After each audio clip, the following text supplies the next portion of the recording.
Welcome back, everyone. We've been looking at Era 3 of AP U.S. History and have looked at how the U.S. became independent and created a new government when they created the U.S. Constitution. In this video, we will look at how that Constitution is going to be put into effect during the presidencies of George Washington and John Adams. As Washington settled into a presidency that he really didn't want but felt he had to do for his country, he recognized that he was setting precedent for others to follow and that the Constitution only provided a framework for the new government. There would be a lot of leeway in creating the actual functioning government. Washington had Congress establish the various executive departments, in effect creating a cabinet made up of the heads of the departments to serve as his advisors. To lead the Department of State, Washington chose Thomas Jefferson. To lead the Department of the Treasury and deal with the mess that was the U.S. economy, he chose his former military aide, Alexander Hamilton. We'll talk more about him in a minute. To lead the Department of War, he chose Henry Knox, a general who had served alongside him in the Revolution. And to lead the office of Attorney General, he chose Edmund Randolph. Congress also passed the Judiciary Act of 1789, which established the federal court system and defined the makeup of the U.S. Supreme Court. The court had already been established by Article 3 of the Constitution, but the lower courts were to be created at the discretion of Congress. Putting the nation's finances on a firm footing was of utmost importance, and the plan to do so was developed by Alexander Hamilton as the Secretary of the Treasury. The U.S. needed to address its debt issue in order to gain credibility with foreign powers. His plan called for all of the debt of the nation, including that of the states, to be consolidated and paid at face value, not charged off or offered at a lower, say 10 cents on the dollar value. This issue caused quite a bit of debate, and the deadlock was finally broken with a deal that would locate a permanent capital for the United States in the southern region of the country, which was the region that was largely against the assumption of state debt, since most of them wouldn't directly benefit, having already paid off their state debts. A new federal city would be created that would not be part of any state, to be built along the banks of the Potomac River, which separated Maryland from Virginia. Hamilton's financial program called for tariffs as a way to raise money to pay off the debt, but Congress set the rate lower than what he felt was needed, and so excise taxes, which were taxes on certain goods produced in the U.S., including sugar, salt, and alcohol, were added to make up the difference. It did not matter where these goods were to be sold, at home or abroad. The producers of these goods would pay these excise taxes, and naturally the cost would be passed along to the consumer. The tax on alcohol generated the most outrage, especially by those on the frontier, since whiskey was their most profitable product. It was far easier to convert grains and fruit crops to alcohol than to transport to the bulky original crops. Soon after, the tensions on the frontier exploded into resistance to government policies like the excise taxes on whiskey. Inspired by the French Revolution, farmers marched on tax collectors, threatening to tar and feather them in order to prevent the collecting of the tax. Washington ordered the revolt to end, and when it didn't, he led nearly 15,000 militia, who had temporarily been made federal troops since there was virtually no army, into the Pennsylvania wilderness personally, which caused the rebels to simply vanish. But the show of force deepened the divisions about the power of the national government and would be a cause for the increasing strength of the growing Democratic-Republican Party and the division of the United States along political party lines. We'll talk more about that in a bit. Hamilton also called for the establishment of a national bank that would hold government currency and pay its bills. This bank would also loan money to the government, as well as other banks, and regulate the currency, including the authorization of the printing and coining of a national currency. James Madison and Thomas Jefferson objected to the creation of a bank, arguing that the authority to do so was not in the Constitution, but Hamilton argued that it was implied by the specific powers that were explicitly granted to Congress in Article I. Congress agreed with Hamilton, and thus the bank was created. Hamilton also hoped to have the federal government encourage manufacturing by having the government invest in manufacturing interests as well as creating a national transportation network, but few of his proposals were enacted related to manufacturing because of opposition from the South. His ideas, however, would influence future Congresses for decades to come. In charge of foreign policy was Thomas Jefferson, and when the French Revolution broke out in 1789, Washington looked to him for advice on how the U.S. should respond. Jefferson felt the U.S. should support the French people. After all, the French had helped us. But it really wasn't just a war within France, because it evolved into a European war with France fighting other European nations, including Britain.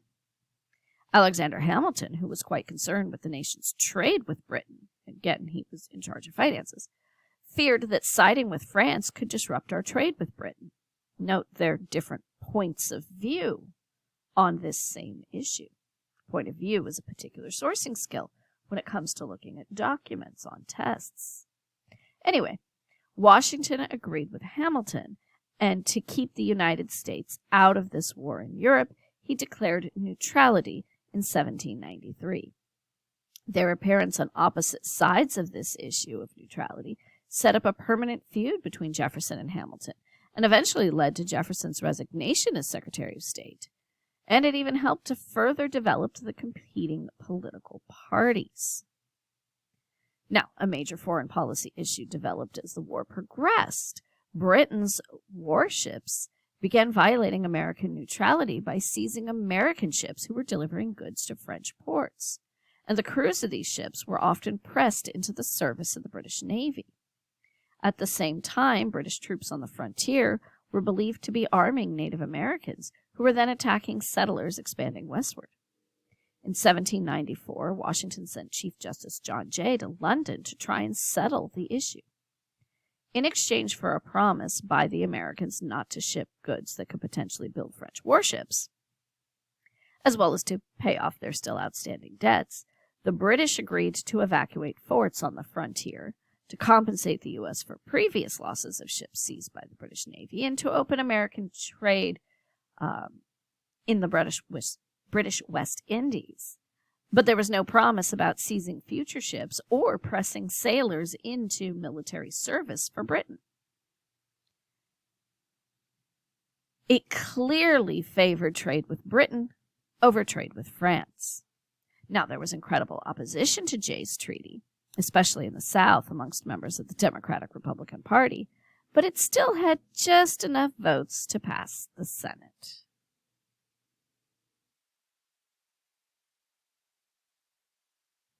Concerned about the lack of a British presence on the frontier to potentially thwart American expansion, the Spanish began negotiating over Louisiana and Florida so as to grant the U.S. the use of the area without the U.S. feeling the need to take the land. The Spanish were quite willing to negotiate about this southeastern region because really they had been focusing on expanding their interests in the far west with the expansion of the California mission system. The treaty affecting the Southeast, negotiated by Thomas Pinckney, settled the northern border of Florida along the 31st parallel and promised to open the Mississippi River to American trade. Since not all American goods would actually be sold in the port city of New Orleans, but instead would be shipped on to other ports around the globe, it was important for this treaty to include the granting to the United States of what is called the right of deposit, which was the right to transfer goods from river-going ships to ocean-going ships without the payment of an import tax in the port of New Orleans. This boosted prospects of American trade with the rest of the world, which of course would generate more revenue. A domestic issue that popped up during Washington's presidency was conflict with Native Americans. The fear was that they were resisting the westward expansion of land-hungry Americans into the Ohio River Valley, which in some cases had been offered as bounties to those who enlisted in the Army in support of independence. This led to numerous conflicts between settlers and the natives who were already living there. There was still also the fear that the British were supplying those natives with weapons. So in 1794, more than 2,600 troops under Revolutionary War hero General Anthony Wayne began fighting against some 2,000 Shawnee, Ottawa, Chippewa, Delaware, and Potawatomi warriors, scoring a victory at Fort Grenville in western Ohio. In the Battle of Fallen Timbers in August of 1794 near present-day Toledo, the American forces defeated the Native Americans and forced through the Treaty of Grenville, which essentially forced the surrender of all native lands in the Ohio River Valley so that expansionist Americans could move in. After 2 terms in office, Washington declined to run again, wanting to retire to his estate to live out the remainder of his life, which, as it turns out, was just 3 short years away. As a farewell for the nation, he prepared an address that would be published in the nation's papers.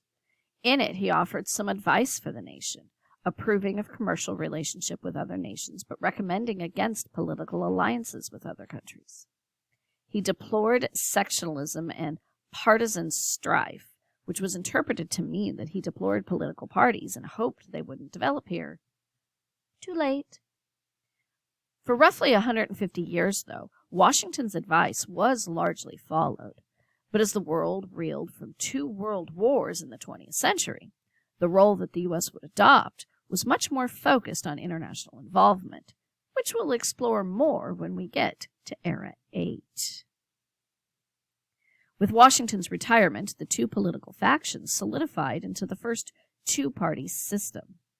The Federalists favored a strong central government and thus supported Vice President John Adams. The opposing faction, generally called Democratic Republicans, emphasized states' rights and put their support behind former Secretary of State Thomas Jefferson. In the voting, each elector cast 2 ballots. The highest vote-getter would be president, and the runner-up would be vice president, as the Constitution was originally written.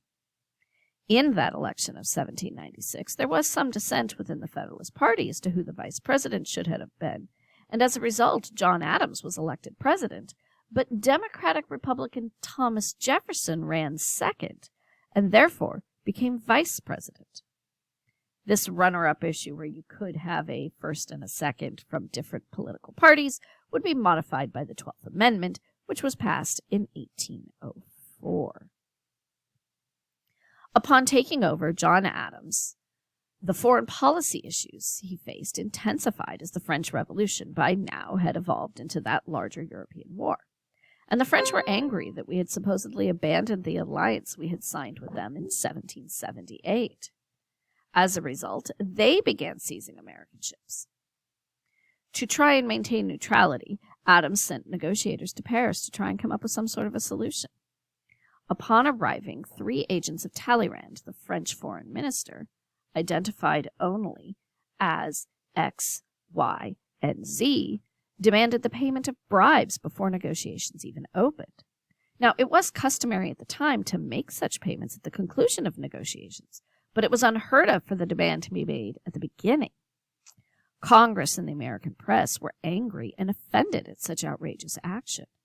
Public opinion turned against France and the Democratic Republicans.